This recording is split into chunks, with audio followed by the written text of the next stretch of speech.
മണ്ണോട് മണ്ണായി ഞാൻ അമർന്നു പോയാലും എൻ കാന്തനേശു കൈവിടില്ല.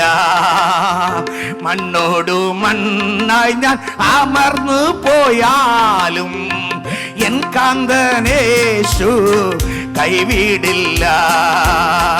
എന്നെ ഉയർപ്പിക്കും പിൻ ശരീരത്തോടെ കൈക്കൊള്ളും ഏഴയെ മഹത്വത്തിൽ.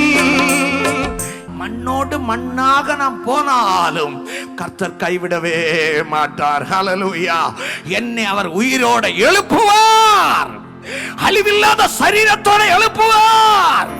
ஆகையினால் அருமையானவர்களே, மரணம் உங்களை பிடிக்கும் முன்னதாக நீங்கள் கர்த்தருடையவர்களாக மாற வேண்டும், மீட்கப்பட்டவர்களாக மாற வேண்டும், அவருக்கு உடன்படி பண்ணவர்களாக மாற வேண்டும்.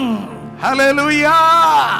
ஜீவ புஸ்தகத்திலே பேர் எழுதப்பட்டவர்களாக காண வேண்டும்.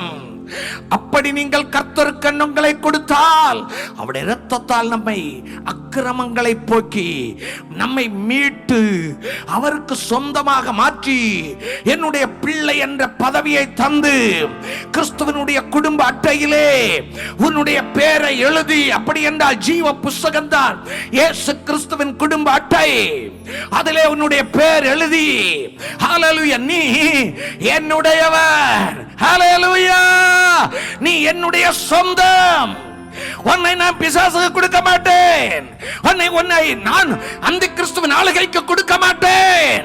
ஹல்லேலூயா.